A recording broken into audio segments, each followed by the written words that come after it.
Hello students, welcome to Young Cubs.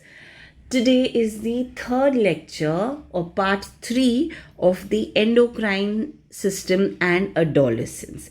And today we shall cover the pituitary gland.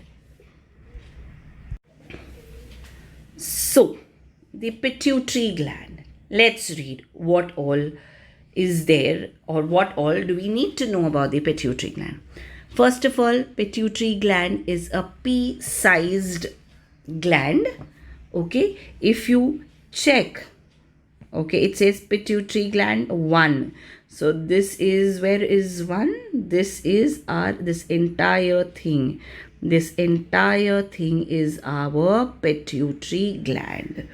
Okay, now the parts of pituitary gland, okay, it has this orange thing, okay, which is your anterior pituitary. Then it has the behind thing or posterior yellow thing, which is nothing but your posterior pituitary.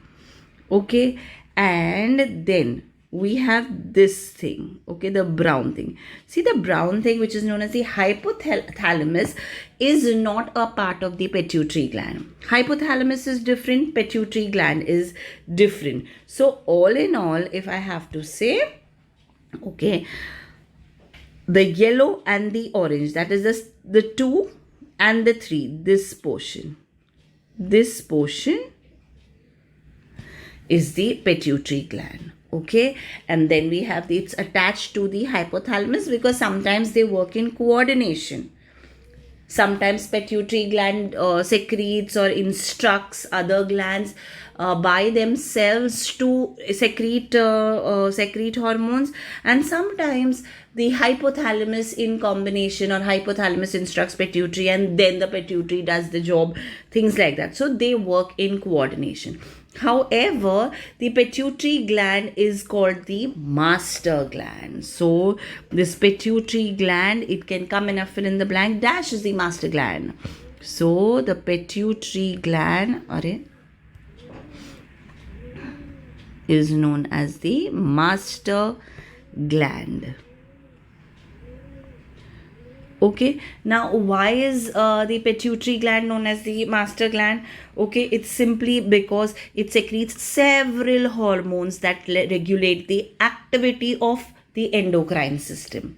So if you so until the pituitary gland instructs the thyroid gland, it will not secrete thyroxine and things like that. So it even controls the adrenaline, the secretion of adrenaline by giving instructions. They don't do it all by itself. See, remember, it is situated in the brain, children. So the brain will give instructions. It's the center. It controls our entire body system. Very important. So until the brain or parts of the brain don't instruct the other parts of the body, it will not function. So understand the situation of the pituitary gland, this where it is situated. Though it is only pea-sized, but a lot it controls. So it's the master gland. It is situated below the brain. What is the brain? The brain is basically the big brain, the cerebrum, and the small brain, which is the cerebellum. Correct? So, but basically, it is the big brain that they are calling the cerebrum. It is situated below the cerebrum. Okay. All right. So, it secretes several hormones. Okay. It regulates the activities of other hormones. So if thyroxine has to be released, if adrenaline needs to be released, so it regulates. Regulates also means start and stop. It will tell the thyroid start secreting, and it will tell the thyroid stop secreting. So it's regulating when to secrete, when to stop, that way. Okay, and it in itself also it secretes glands or secretes hormones. Here are a few hormones being secreted by the anterior and posterior pituitary gland. see the number of hormones being secreted by the anterior pituitary gland. It is also known as adenohypophysis. That's the scientific term for anterior pituitary. Adenohypophysis, it secretes growth hormones, okay, prolactin, nothing but the milk, or the hormone which gives instructions to give out milk when a mother is lactating or feeding, okay, hyrotrophin, okay, adrenocorticotrophin, okay. So basically right now we are going to study more about the growth hormone. We are going to talk about the follicular stimulating hormone, okay. These are the two basic ones that we are going to study a little more about, okay. And we'll also study about say thyrotropin also. So these three are what we are going to do now. And look at the posterior pituitary. It is known as neurohypophysis. Adenohypophysis, anterior pituitary. Neurohypophysis, posterior pituitary. The posterior means behind, okay. Nothing much about this what we are going to study, okay. Remember I spoke to you about oxytocin.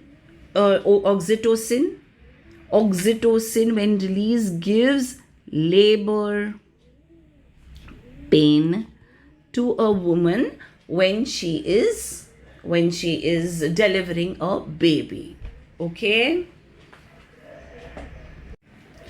So I just mentioned that the pituitary gland regulates, okay, regulates other hormones. So what does it regulate? It regulates the release of thyroxine. We've done thyroxine. Yes, then it controls the release of testosterone. What is testosterone?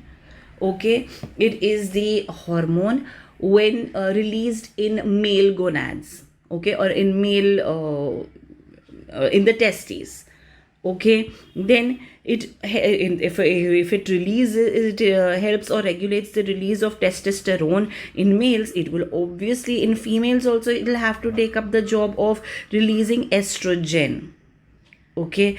Then it also helps in the release of follicle stimulating hormone known as FSH, okay. So remember, these four hormones are being regulated. They are very important hormones, are being regulated by the pituitary gland. So as I told you, these are the, okay, we are looking at oxytocin, which is being released by the posterior pituitary gland, okay. Posterior pituitary, not gland, okay. Neurohypophysis, okay. Now growth hormone. So growth hormone, that means when a child is growing, will be released, okay. Especially these growth hormones, okay, the release or increases, or we need more growth hormones during our adolescence years, okay. All right, why do we need it maximum during adolescence? See, from a child, a person is going to convert or turn into an adult, okay. So everything increases. The face structure, the hands and legs elongate, the you will see how the growth hormones affect the body parts, okay. The chest size increases, the body of a woman becomes curvy, everything, all in all, the growth hormones are maximum released during the adolescent period. Now what happens if it is insufficiently released? Insufficient growth hormones result in dwarfism. What is dwarfism? A person tends to remain short. Okay, the person's height does not grow. The person overall growth and development is stunted. Okay, I will write it here.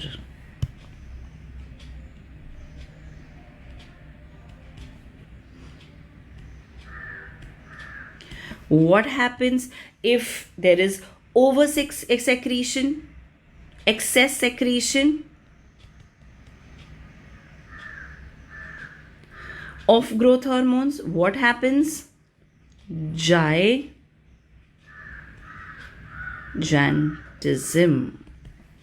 Yes, children. So if growth can be stunted due to insufficient release, growth can be spurted, or a person may become really gigantic. I'm not sure, but I think that this is the gigantism is an example of gigantism is khali, over huge, maybe growth hormone hugely secreted from the pituitary gland. Yes, okay. Then let's come to FSH. FSH is what? Follicle stimulating hormone.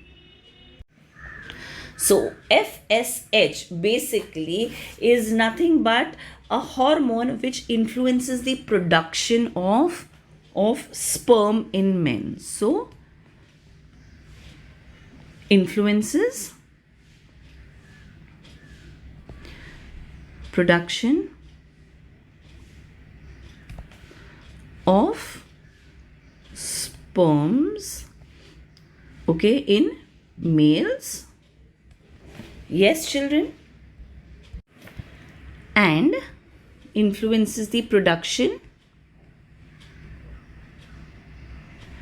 of ova. Ova is nothing but the egg cells in females. Yes, important for one of the life processes called reproduction. Yes, children. Then the posterior pituitary, okay, it helps in the release of oxytocin. What is oxytocin? It is a hormone which is released and which causes contraction. Contraction is nothing but the labor pain. In women, okay, contraction of uterus, okay, the labor pain. 1 minute, children. Contraction of uterus known as labor pain in women, okay, during childbirth.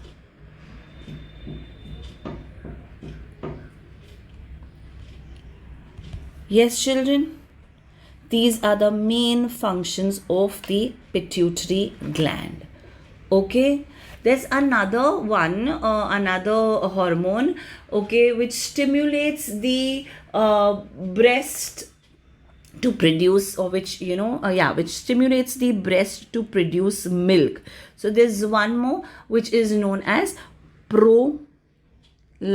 I've already spoken about it, but it's really small and not very difficult to remember. So prolactin is another hormone which stimulates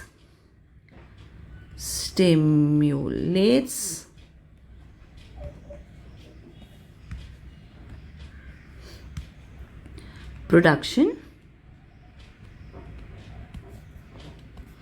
of milk in the breast when after childbirth. Yes, for the mother to breastfeed the child.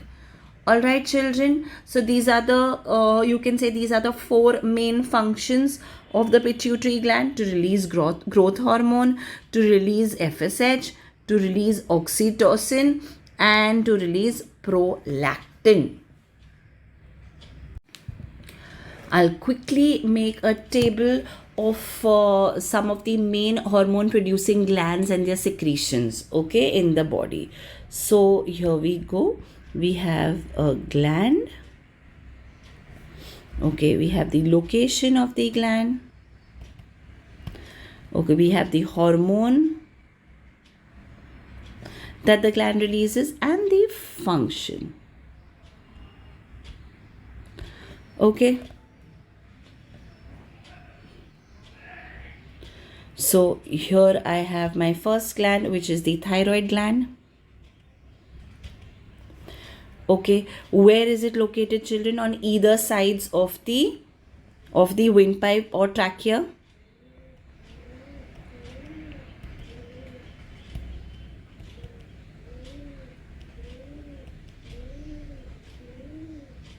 Yes. What is the hormone produced by thyroid? It is thyroxine. Yes, and it controls the metabolic rate. Controls metabolic rate. Yes, then we have the adrenal. Okay, the adrenal cap located above the kidney, cap on kidneys. Yes, produces adrenaline. Okay, and prepares the body for action. Prepares body for action. Okay, then the third hormone released from the pancreas. Okay, where is pancreas situated? Behind stomach. Correct? Okay, produces insulin and what is the word? Glucagon. I'm sorry, children, a little confused between glycogen and glucagon. Yes, and glucagon. Okay. Controls blood sugar levels. Okay, both do the same thing, hand in hand. Okay, and then the last one we have the pituitary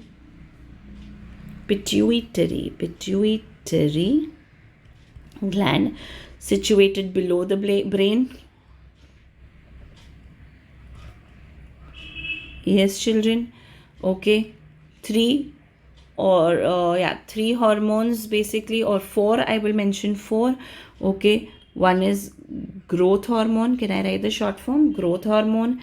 Second one, thyroid stimulating hormone. Third, FSH. Fourth one is what? Prolactin.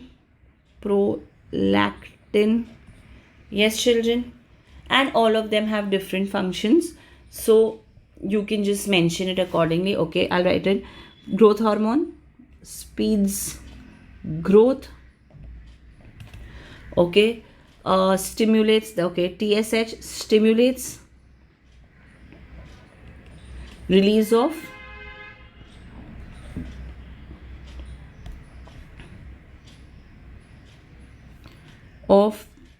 thyroxine. Yes, then produce FSH produce sperm or ova. Correct? And the last one is prolactin. What does do? Give contractions. to uterus. Yes, children, in a gist, this is all what I've put down as the main glands and their locations and their hormones and their functions. Okay, that's all for today, children. Thank you and God bless you all.